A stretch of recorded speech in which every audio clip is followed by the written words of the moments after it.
Lors de la réunion de succession dans notre maison familiale sur les hauteurs de Nice, mon frère aîné, Maxime, s'est levé comme s'il était le maître des lieux, a tapoté son verre de champagne et a annoncé avec un immense sourire satisfait. Maman et papa ont décidé de me léguer les 8 propriétés locatives de la Côte d'Azur. Chloé, désolée, tu n'auras rien. La pièce a explosé de joie. Des applaudissements, des sifflets. Quelqu'un a même crié bravo. Finalement, mes cousins lui ont donné des tapes dans le dos. Sa fiancée, Camille, rayonnait comme si elle venait de gagner au loto. Et maman tamponnait ses yeux avec cette petite larme de fierté. Je n'ai pas applaudi. Je n'ai même pas scié. J'ai juste regardé papa droit dans les yeux et j'ai dit, toujours aussi calme, papa. Mais tu as oublié un détail, n'est-ce pas? Sa fourchette s'est figée à mi-chemin de sa bouche.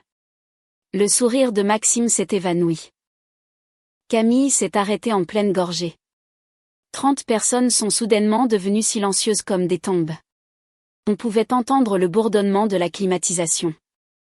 Et en cette unique seconde, chaque personne dans cette pièce a su que le scénario qu'ils avaient répété pendant des mois était sur le point de partir en fumée. Avant de vous dire exactement ce que mon père a oublié et comment le reste de cet après-midi a bouleversé toute la famille, laissez un commentaire et dites-moi d'où vous regardez ce soir. J'aime toujours savoir que je ne suis pas la seule à m'être assise à une table pleine de gens qui juraient vous aimer juste avant de vous montrer ce qu'ils pensent vraiment. Cliquez sur le bouton « J'aime » si vous avez déjà du sourire alors que toute votre famille applaudissait votre chute, car croyez-moi, ce qui s'est passé ensuite a fait regretter à chacun d'eux d'avoir applaudi si vite. Maintenant, laissez-moi vous ramener en arrière pour comprendre comment nous en sommes arrivés là. Je m'appelle Chloé Vallet, et si vous aviez rencontré ma famille avant cette réunion d'héritage, vous auriez probablement pensé que nous étions l'exemple parfait de la réussite à la française, une grande villa avec piscine, un bateau au port d'Antibes, et des sourires de cartes postales chaque Noël. Mais ces photos ne montraient jamais la hiérarchie silencieuse qui régnait derrière les portes closes. Maxime a toujours été le fils autour duquel tout le monde gravitait. Dès l'instant où il est rentré de la maternité, les gens l'ont remarqué. On l'écoutait en premier, on lui pardonnait le plus vite. Capitaine de l'équipe de rugby, diplômé d'une école de commerce locale, c'était le fils qui restait dans la région pour aider à gérer les propriétés locatives de grand-mère Marguerite dès l'obtention de son diplôme. Chaque barbecue familial se terminait par quelqu'un qui lui tapait dans le dos, lui disant qu'il était l'avenir du non-Valais. Il absorbait ça comme de l'oxygène. J'ai appris très tôt que je vivais dans l'ombre qu'il projetait. Les professeurs confondaient nos noms jusqu'à ce que Maxime les corrige en riant. Les anniversaires signifiaient que son gâteau était servi en premier, ses cadeaux ouverts le plus bruyamment, ses histoires racontées à table tandis que les miennes restaient pliées à l'intérieur de moi. Quand j'ai demandé des cours particuliers de maths au collège, maman a soupiré en disant que l'argent était serré parce que Maxime avait besoin d'un nouvel équipement de sport. Quand j'ai été acceptée à HEC Paris avec une bourse au mérite, le seul commentaire de papa a été « Je suppose que quelqu'un doit bien quitter le Sud. » Alors, je l'ai fait. Le jour de mes 22 ans, j'ai entassé tout ce que je possédais dans ma vieille Clio et j'ai conduit vers le nord sur l'autoroute A6 jusqu'à ce que Nice ne soit plus qu'une lueur dans le rétroviseur. Paris m'a donné la première vraie respiration que j'ai jamais prise sans l'ombre de quelqu'un d'autre sur mon visage.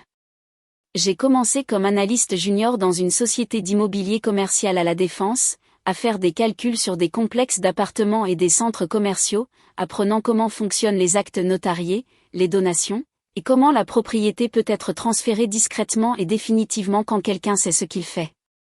Je rentrais toujours à la maison, mais seulement quand grand-mère Marguerite le demandait. C'était la seule personne qui ne me comparait jamais à Maxime. Elle ne demandait jamais pourquoi je ne pouvais pas être simplement heureuse ici comme mon frère. Elle s'asseyait sur sa terrasse avec vue sur la mer, ses cheveux argentés relevés avec un crayon, et m'écoutait parler de taux de rendement et de beaux commerciaux comme s'il s'agissait de poésie. Certains week-ends, elle me tendait les clés de l'une des maisons de location et me disait de la visiter seule, de sentir le poids de la vraie propriété, même si personne d'autre ne le savait encore. Ces visites étaient mon oxygène aussi. Elle ne m'a jamais appelée l'intelligente ou l'indépendante, comme le faisaient les proches quand ils voulaient paraître gentils. Elle me regardait juste, me regardait vraiment, et disait des choses comme « Tu vois les choses clairement, Chloé. C'est plus rare que l'argent. » Quand je partais le dimanche soir, elle me pressait un verre de thé glacé maison dans la main et me rappelait que le trajet en TGV ou en voiture n'était que de quelques heures, pas une vie entière. Tous les autres ont cessé de remarquer ma présence dans la pièce. Les appels de maman se sont réduits à des SMS pour les vacances. Papa n'appelait que si Maxime avait besoin d'aide pour conclure une affaire sur l'une des propriétés. Je suis devenue la fille qui faisait sa vie dans son coin, ce qui dans notre famille signifiait celle dans laquelle personne n'avait plus besoin d'investir. Je ne détestais pas Maxime pour ça. La haine aurait demandé une énergie que je refusais de donner. J'ai juste accepté les règles. De la même façon qu'on accepte la canicule en juillet, on s'habille plus léger, on continue d'avancer, on ne gaspille pas son souffle à se plaindre. À Paris, j'ai été promue analyste senior il y a 2 ans. J'ai acheté un petit appartement dans le Marais, je l'ai rempli de plantes qui vivaient vraiment parce que personne d'autre n'était là pour oublier de les arroser, et j'ai construit une vie où ma valeur n'était pas mesurée par rapport au projecteur de quelqu'un d'autre. Le seul lien qui restait était grand-mère Marguerite. À chaque visite, elle devenait un peu plus mince, un peu plus silencieuse, mais ses yeux restaient vifs. Elle a commencé à poser plus de questions sur les successions, sur la façon dont les actifs pouvaient être protégés des gens qui aiment trop fort et gèrent trop mal. J'ai répondu honnêtement parce qu'elle était la seule personne qui n'utilisait jamais mes connaissances pour soutenir quelqu'un d'autre. Elle est partie doucement il y a 13 mois. Je suis redescendue pour les funérailles, je me suis tenue au fond de l'église pendant que Maxime prononçait l'éloge funèbre. Tout le monde a pleuré et j'ai senti son absence s'installer dans mes os comme une promesse que je ne comprenais pas encore tout à fait. C'est qui j'étais le jour où je suis rentrée dans la maison familiale pour cette réunion de succession, 31 ans, calme, portant 9 ans de distance et la foi inébranlable d'une très vieille dame en moi. Mais voici ce qu'ils ignoraient, il y a 3 ans, tout avait changé sans que personne ne le sache. Grand-mère Marguerite m'avait appelé un mardi soir et m'avait demandé de descendre le week-end suivant. Aucune explication, juste qu'elle avait besoin de mes yeux sur quelque chose. Quand je me suis garée dans son allée à Antibes, elle m'attendait déjà sur la terrasse avec 2 dossiers et une cafetière assez forte pour décaper la peinture. Elle n'a pas perdu de temps en bavardage. Elle a fait glisser le premier dossier sur la table et m'a dit de lire « Relevés bancaires, journaux de revenus locatifs, notes de frais pour les 8 propriétés ». Les chiffres ne mentaient pas. Au cours des 18 mois précédents, plus de 400 000 € de loyer s'étaient volatilisés dans des catégories étiquetées entretien, réparation d'urgence et frais de gestion. Les reçus étaient manquants ou photocopiés tant de fois qu'ils étaient illisibles. L'écriture sur les rares qui existaient correspondait à celle de Maxime. Elle m'a regardé tourner les pages, la bouche pincée. Je lui ai donné accès parce qu'il jurait vouloir apprendre le métier, a-t-elle dit. Il s'avère qu'il a appris à le saigner à blanc à la place. J'ai posé la question évidente, pourquoi ne pas le confronter? Elle a secoué la tête. Parce que tes parents le défendraient. Ils diraient que c'est la jeunesse. Il promettrait qu'il remboursera un jour. Le temps que un jour arrive, il ne restera plus rien à rembourser. C'est à ce moment-là qu'elle a ouvert le second dossier.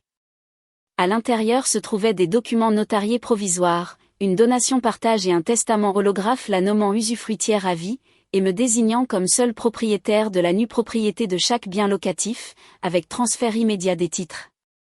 Tout ce dont elle avait besoin, c'était ma signature et la présence du notaire. Elle a expliqué cela comme si elle lisait la météo. Une donation de mon vivant garde tout privé. Pas de dépôt public bruyant jusqu'à ce que je sois partie. Les actes transfèrent la propriété instantanément et discrètement. Une fois enregistrée aux hypothèques, c'est du béton. Le notaire en qui elle avait confiance venait le lundi matin. Aucun avocat de la famille ne verrait jamais la paperasse à moins qu'elle ne le veuille. J'ai demandé, pourquoi moi? Elle a regardé la mère et a répondu sans hésitation, parce que tu comprends ce que sont réellement ces maisons. 32 familles qui paient leur loyer à temps pour que leurs enfants puissent rester dans la même école. Tu ne vas pas jouer ça au dé pour des bateaux, des fêtes ou n'importe quel nouveau jouet qui attire son regard ce mois-ci. J'ai essayé d'argumenter que Maxime deviendrait fou quand il le découvrirait. Elle m'a coupé. Il ne le découvrira pas avant qu'il ne soit trop tard pour défaire quoi que ce soit. C'est tout le but. Nous avons passé le reste du week-end à passer en revue chaque détail. Elle m'a guidée à travers le langage juridique, m'a montré où signer, s'est assurée que je comprenais qu'une fois les actes enregistrés au bureau des hypothèques, les maisons étaient légalement les miennes, que cela plaise ou non à quiconque. Elle m'a même fait parapher chaque page, pour qu'il ne puisse jamais y avoir de réclamation. Lundi matin, le notaire est arrivé à 9 heures précises. Nous avons signé dans la salle à manger pendant que le ventilateur tournait au plafond. La main de grand-mère Marguerite n'a pas tremblé une seule fois. Quand le notaire est parti, elle nous a versé à toutes les deux un doigt de cognac, même s'il n'était pas encore midi, a trinqué contre mon verre et a dit « Maintenant, c'est fait. Et maintenant, on se tait. » Elle m'a fait jurer sur la tombe de ses parents que je ne soufflerai jamais un mot jusqu'au jour où quelqu'un essaierait de prendre ce qui n'était plus à eux de donner. Je lui ai donné ma parole. Nous avons brûlé les copies brouillons dans la cheminée extérieure ce soir-là et regardé la fumée s'élever dans les palmiers. Pendant les 2 années et demie suivantes, rien n'a semblé différent en surface. Maxime continuait d'encaisser les chèques de loyer, qu'il pensait être les siens, alors qu'il n'était que gestionnaire de fait, et de se vanter de son portefeuille. Maman et papa continuaient de louer à quel point il était devenu responsable. Je continuais de descendre de Paris tous les 2 mois, vérifiant les locataires quand grand-mère le demandait, réparant ce qui avait réellement besoin d'être réparé au lieu d'inventer des raisons de dépenser. Personne n'a remarqué que les registres cadastraux indiquaient désormais comme propriétaire Chloé Vallet, parce que personne n'a jamais pris la peine de regarder. La santé de grand-mère a commencé à décliner plus vite après ça. Elle passait plus de jours au lit, moins sur la terrasse, mais à chaque fois que je visitais, elle posait la même question, toujours notre secret ? Je répondais toujours oui. C'était devenu notre rituel. La dernière fois que je l'ai vue vivante, elle a serré ma main si fort que sa bague m'a entaillé la peau. Souviens-toi, a-t-elle chuchoté, les papiers l'emportent sur les promesses, à chaque fois. Puis elle a souri comme quelqu'un qui venait de gagner un pari dont personne d'autre ne connaissait l'existence. Il y a 7 mois, juste après les funérailles de grand-mère, maman a appelé et m'a demandé de rester un jour de plus. Nous devons parler des propriétés, a-t-elle dit d'une voix douce, comme si elle annonçait une mauvaise nouvelle. Tout le monde vient à la maison demain. Je savais ce que ça voulait dire. Toute la famille encerclant le patrimoine avant même que le testament ne soit lu. J'ai failli dire non, mais quelque chose dans son ton semblait définitif, alors j'ai accepté. L'après-midi suivant, la salle à manger ressemblait à un conseil d'administration. Papa était assis en bout de table, manches retroussées, bloc-notes devant lui.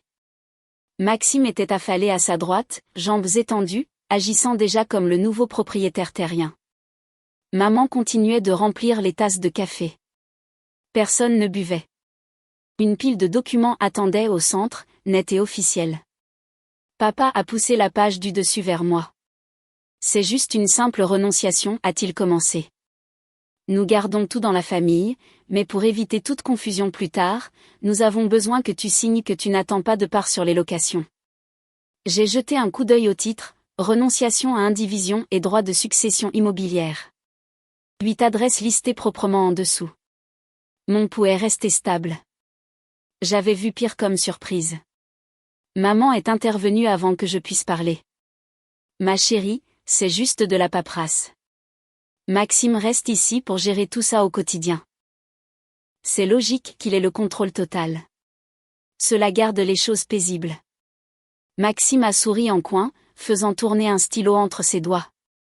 Ouais, Chloé. Personne ne veut d'avocats impliqués. Signe ça et on est bon. J'ai repoussé le papier d'1 centimètre. Je ne signe rien. La température de la pièce a chuté. Les sourcils de papa se sont levés. La main de maman s'est figée sur la cafetière. Papa a récupéré le premier. Allez, ne sois pas difficile. Il ne s'agit pas de te retirer quoi que ce soit. C'est une question de clarté. Je l'ai regardé droit dans les yeux. Je ne renoncerai pas à ce que grand-mère voulait pour moi. Silence. Maxime a arrêté de faire tourner le stylo. Maman a essayé la voix émotionnelle. Ta grand-mère voulait que la famille soit prise en charge. Elle détesterait nous voir nous disputer. Je n'ai pas scié. Elle n'est pas là pour voir quoi que ce soit, n'est-ce pas? Et je ne me dispute pas. Je ne renonce juste pas à mes droits. Papa s'est penché en avant, la voix baissant comme quand j'avais 10 ans et que j'étais en retard pour le couvre-feu. Chloé, on essaie de faire ça de la manière facile. Maxime a mis des années dans ces maisons. J'ai failli rire. Des années à mettre de l'argent dans sa propre poche, peut-être. Maxime a finalement parlé, l'irritation fissurant son jeu d'acteur décontracté. Tu vis à Paris. Tu n'en veux même pas. Pourquoi rendre ça difficile ? Parce qu'elles ne sont pas à vous pour que vous puissiez les donner, ai-je dit. Les yeux de maman se sont embués sur commande. Nous voulons juste que tout le monde soit heureux après tout ce que nous avons traversé. Perdre maman. Mouvement classique. Évoquer le décès récent. Rendre le refus cruel. Je me suis levée. Je suis désolée que vous soyez contrariés, mais je ne renonce à rien. Papa a frappé la table assez fort pour faire tinter les tasses. C'est ridicule. Tu agis comme si on te volait. J'ai ramassé mes clés. Non, j'agis comme quelqu'un qui sait exactement ce qui est à elle. Maxime s'est levé aussi, le visage rouge. Tu es égoïste. Typique. J'ai marché jusqu'à la porte et ai marqué une pause juste assez longue pour livrer une phrase. Être égoïste, c'est penser que l'on peut effacer les volontés de quelqu'un avec une signature parce que c'est pratique. Maman m'a appelé, la voix brisée. Chloé, s'il te plaît, ne pars pas comme ça. Je ne me suis pas retournée. Je vous verrai quand vous serez prêt à respecter ce que grand-mère voulait vraiment. La porte moustiquaire a claqué derrière moi. J'ai entendu Maxime marmonner quelque chose sur le fait que je jouais toujours la victime, papa lui disant de se calmer, et maman commençant à pleurer pour de vrai cette fois. Je suis montée dans ma voiture, j'ai baissé les vitres et j'ai laissé l'air chaud du sud frapper mon visage. Pendant tout le trajet de retour vers Paris, ils ont passé les semaines suivantes convaincus que je faisais un caprice. Des messages de groupe sur la guérison et le fait d'avancer en tant que famille. Papa a laissé 2 messages vocaux qui devenaient progressivement plus en colère. Maxime a envoyé un seul message, grandis un peu. Je n'ai répondu à rien de tout cela. Au lieu de ça, j'ai imprimé de nouvelles copies des actes notariés, je les ai classés dans un dossier ignifugé et j'ai attendu. Je savais qu'ils étaient occupés à rédiger l'histoire qui faisait d'eux les héros et de moi l'enfant à problème qui ne pouvait pas lâcher sa rancune. Ils n'avaient aucune idée que la rancune n'était pas à moi de la lâcher. Il y a 2 semaines, l'invitation est arrivée dans ma boîte aux lettres à Paris. Carton épais couleur crème, bordure dorée, célébration officielle de l'héritage de Marguerite Vallée imprimé en lettres en relief.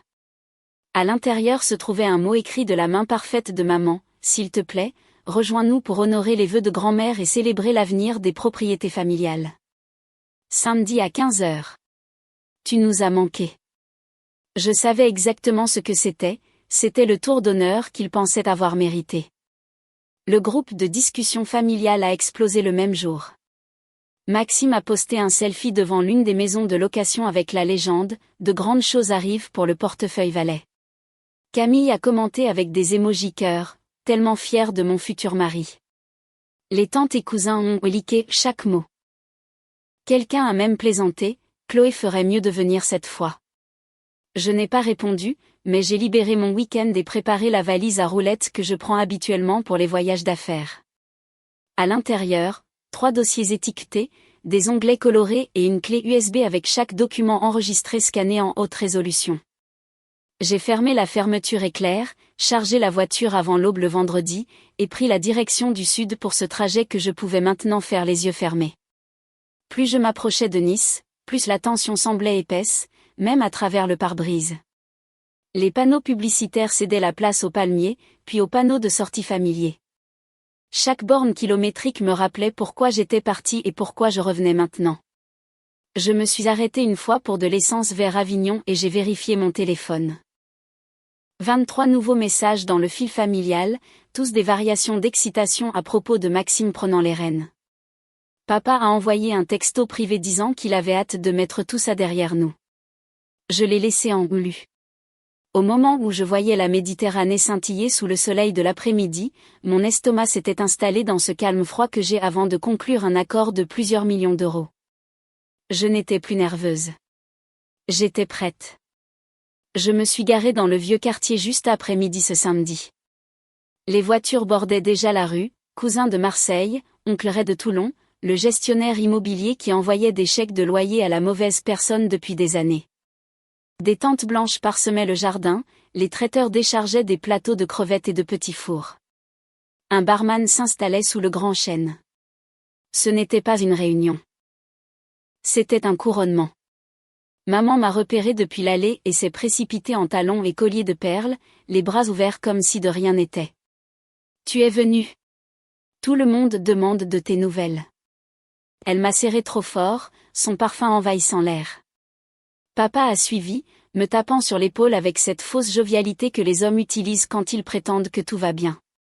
C'est bon d'avoir toute la famille réunie, a-t-il dit, ses yeux glissant vers la valise dans ma main. Maxime est apparu sur le porche avec Camille collée à son côté, tous deux tenant des mimosas. Il a levé son verre dans un toast moqueur. Regardez qui a décidé de nous honorer de sa présence. Camille a gloussé et a chuchoté quelque chose qui l'a fait rire plus fort. Quelques cousins ont fait des signes gênés. La plupart faisaient semblant de ne pas remarquer le froid entre nous. À l'intérieur, la maison sentait la cire au citron et l'ambition. Des photos encadrées de Maxime serrant la main de locataire bordaient la table d'entrée. Une copie agrandie du plan cadastral trônait sur un chevalet. Des cercles rouges entouraient les 8 adresses. Quelqu'un avait même imprimé des brochures sur papier glacé intitulées Les locations de la famille Vallet, une nouvelle ère. J'ai fait rouler ma valise directement à travers le salon et je l'ai garée à côté du canapé, juste dans la ligne de mire de tout le monde. Le sourire de maman a vacillé pendant une demi-seconde. Papa s'est raclé la gorge. Maxime a haussé un sourcil mais n'a rien dit. Les gens continuaient d'arriver. L'avocat de la famille, maître Delorme, serrait des mains et acceptait les félicitations comme s'il avait déjà déposé les papiers. Des locataires invités par courtoisie erraient, l'air confus mais heureux de la nourriture gratuite. Des amis d'enfance de Maxime lui tapaient dans le dos et demandaient quand serait la date de signature officielle. J'ai fait la conversation dans un coin, accepté une bouteille d'eau et regardé la pièce se remplir de la certitude que l'histoire avait déjà été écrite. Chaque félicitation adressée à mon frère atterrissait comme une brique de plus dans le mur qu'il pensait avoir construit pour me tenir à l'écart. Camille est passée devant moi dans une robe d'été, le diamant à sa main gauche captant chaque lumière. Ça va être notre avenir, disait-elle à un groupe de tantes en montrant les brochures. 8 sources de revenus stables avant même qu'on se dise oui. Maxime rayonnait, le bras autour de sa taille, acceptant les éloges comme si c'était son droit de naissance.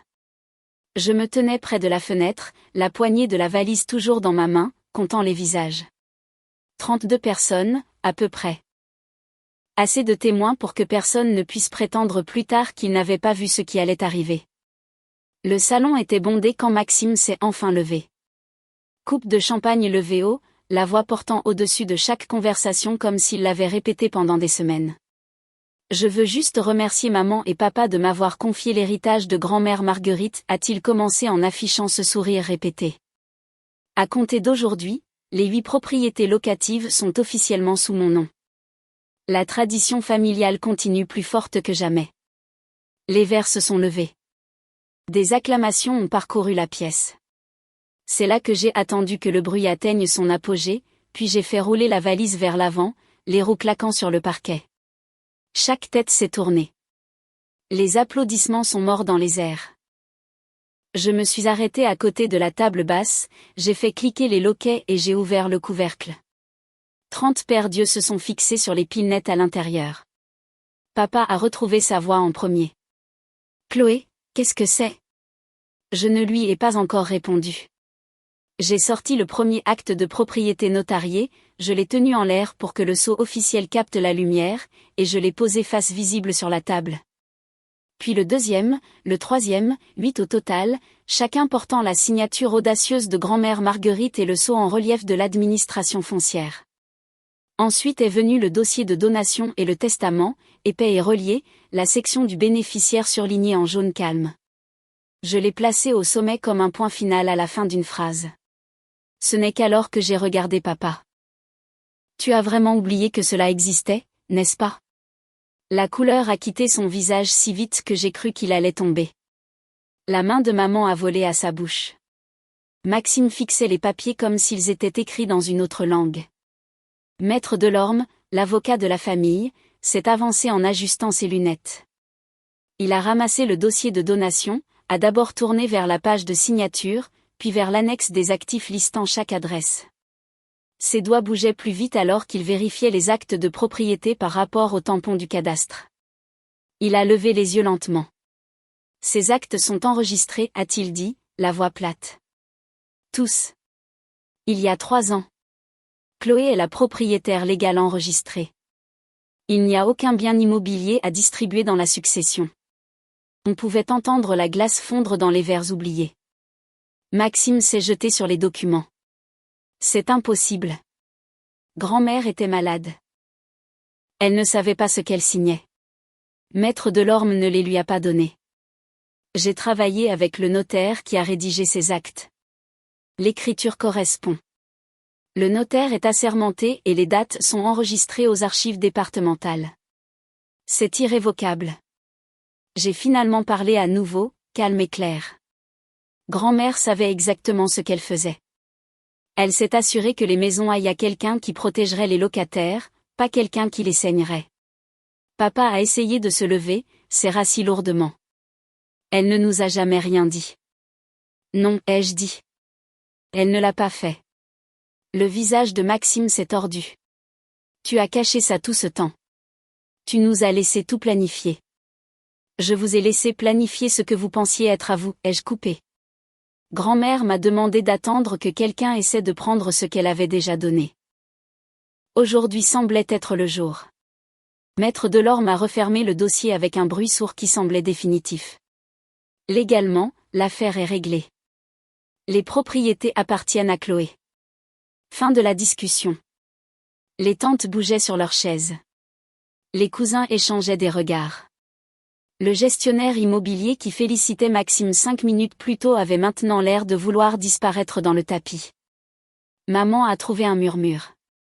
Comment as-tu pu faire ça à ton propre frère? J'ai croisé son regard.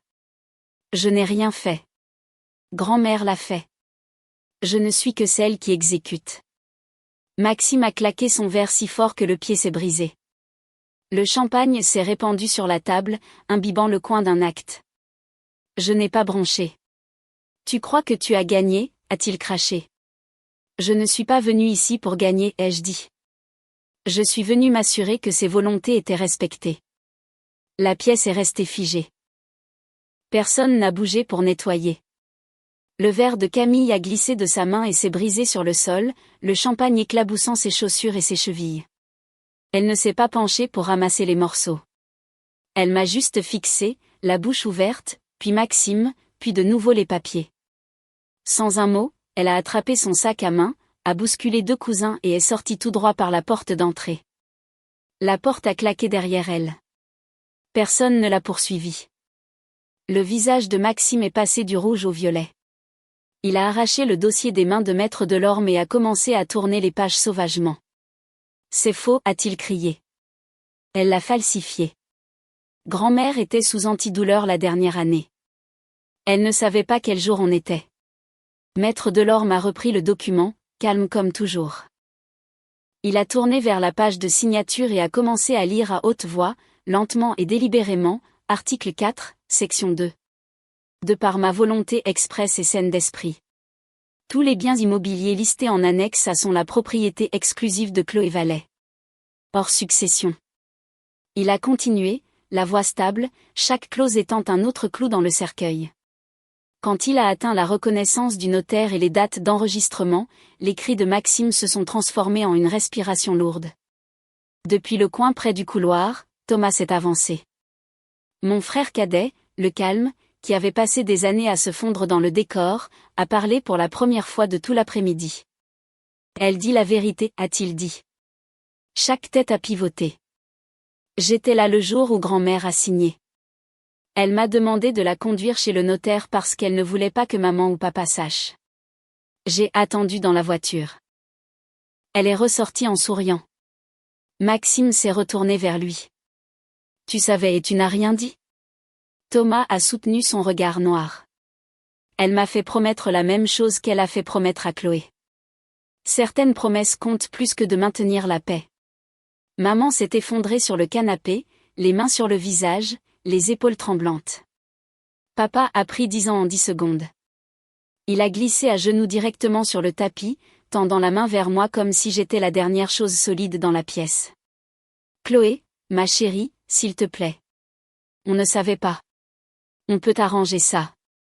On va tout refaire. Ne prends pas tout à ton frère. Sa voix s'est brisée sur le dernier mot.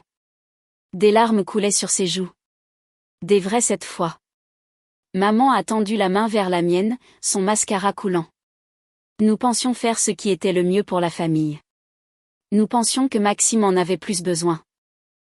Tu t'en sors si bien toute seule. J'ai retiré ma main avant qu'elle ne puisse l'attraper. C'était la décision de grand-mère, pas la mienne. Maxime s'est jeté à nouveau, cette fois sur moi. Thomas a bougé plus vite, s'interposant entre nous, une paume sur le torse de Maxime. Recule, a dit Thomas, bas et ferme. Maxime s'est arrêté, respirant fort, les poings serrés mais inutiles. Les tantes et oncles restaient figés, certains avec des téléphones à moitié levés, filmant, d'autres regardant le sol. Le gestionnaire immobilier s'est glissé par la porte latérale sans dire au revoir. Les traiteurs hésitaient dans l'embrasure de la cuisine, ne sachant pas s'il fallait continuer à servir ou commencer à nettoyer le désordre qui n'avait rien à voir avec les boissons renversées. Papa est resté à genoux. On vendra le bateau. On prendra des hypothèques. Tout ce qu'il faut pour arranger ça. Maman sanglotait plus fort. Nous sommes tellement désolés. S'il te plaît, ne nous déteste pas. J'ai regardé les deux, puis Maxime tremblant de rage, puis Thomas se tenant solidement à mes côtés pour la première fois de nos vies. Je ne vous déteste pas, ai-je dit. Mais j'ai fini d'arranger les choses pour des gens qui ne m'ont jamais vu comme une partie de la solution. J'ai fermé la valise, enclenché les loquets et redressé la poignée. Maître Delorme s'est raclé la gorge. Je préparerai les avis nécessaires pour tous les locataires et les institutions financières dès la première heure lundi. Le transfert de propriété est déjà complet. C'est purement administratif. Maxime a émis un son comme un animal blessé. Maman gémissait dans un coussin. Papa fixait juste le sol. J'ai ramassé mes clés. 3 mois plus tard, la poussière est retombée, mais rien n'est plus pareil. Le nom de Maxime a disparu de chaque bail, chaque compte bancaire, chaque contrat fournisseur lié aux 8 propriétés. Les locataires ont commencé à recevoir de nouvelles instructions de paiement avec mon nom en haut. La plupart d'entre eux n'ont même jamais remarqué le changement. Le loyer est resté le même, les réparations ont été faites plus vite, et personne n'a plus essayé de leur facturer de faux travaux de toiture. L'avis du fisc est arrivé la semaine après la réunion. Il s'avère que des années à faire passer des vacances personnelles pour des inspections de propriété et de nouveaux véhicules pour des véhicules d'entretien ont fini par se voir. L'administration fiscale a gelé ce qu'il restait des comptes de Maxime et a mis une hypothèque judiciaire sur tout ce qui était encore à son nom. Il a pris un avocat avec de l'argent qu'il n'avait pas et a perdu quand même. La pénalité finale s'est élevée à juste un peu plus de 6 chiffres. Il la rembourse encore sur un échéancier qui le suivra pendant des années. Maman et papa ont mis la grande villa en vente 30 jours plus tard. Le bateau est parti en premier, puis les jet-skis, puis la collection de bijoux de maman. Ils ont déménagé dans un 2 pièces près de l'aéroport avec vue sur un parking au lieu de la mer. Papa a pris une retraite anticipée parce que le stress lui donnait des palpitations cardiaques. Maman a commencé à travailler à temps partiel dans une boutique pour payer les courses. Ils ont arrêté d'organiser les fêtes. Personne n'avait envie de célébrer. Camille a renvoyé la bague par la poste. Pas de mots. Maxime a déménagé dans un studio en ville et a pris un emploi de vendeur de voitures d'occasion. Il passe toujours devant les locations. Parfois il ralentit, puis accélère quand il voit mon panneau de gestion dans la cour. Thomas m'envoie des textos toutes les 2 semaines. Juste de brefs messages pour prendre des nouvelles, rien de lourd. C'est le seul à qui je réponds. Il dit que le reste de la famille parle de moi au passé, comme si j'étais morte au lieu de grand-mère Marguerite. Je lui dis que ça me va très bien. Je suis restée à Paris. Les revenus locatifs couvrent mon crédit et bien plus encore. J'ai engagé une société de gestion locale dirigée par des femmes qui rappellent réellement dans l'heure. Les vacances locatives ont chuté, la satisfaction des locataires a augmenté, et chaque mois les chiffres atterrissent sur mon compte, propre et tranquille. J'ai acheté 2 autres propriétés le trimestre dernier, des affaires plus petites, mais les miennes dès le premier jour. Pas un seul membre de la famille n'a essayé de me joindre directement. Pas de lettres, pas d'email, pas de visite surprise. Le dernier message vocal que j'ai eu était de maman il y a 2 mois, pleurant, demandant si je viendrais pour Noël. Je n'ai pas rappelé. Je l'ai effacé et j'ai bloqué le numéro le jour même. Certains soirs, je m'assois sur mon balcon dans le Marais, les lumières de la ville en bas, et je pense à la petite fille qui suppliait pour des cours de maths pendant que son frère avait de nouvelles chaussures de sport. Cette fille a appris que le monde récompense la voix la plus forte dans la pièce jusqu'à ce que quelqu'un décide finalement de parler avec des preuves à la place. Le sang ne garantit pas la loyauté. Ça ne l'a jamais fait. La seule chose qui m'ait jamais protégée était une vieille dame qui voyait l'avenir assez clairement pour le mettre par écrit, et une promesse que j'ai tenue quand ça comptait le plus. J'ai toujours le dossier ignifugé. Chaque acte, chaque page de donation, chaque tampon d'enregistrement est à l'intérieur sur l'étagère supérieure de mon placard. Je ne le regarde pas souvent. Je n'en ai pas besoin. Les maisons paient les factures. Les locataires restent heureux. Et mon téléphone reste silencieux de la part de quiconque s'appelait autrefois famille. Grand-mère Marguerite avait raison. Les papiers l'emportent sur les promesses, à chaque fois. Et certaines portes, une fois fermées, restent fermées pour de bon.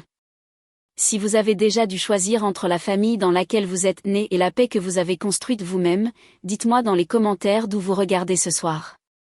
Parce que parfois, la chose la plus difficile n'est pas de s'éloigner. C'est de refuser de revenir.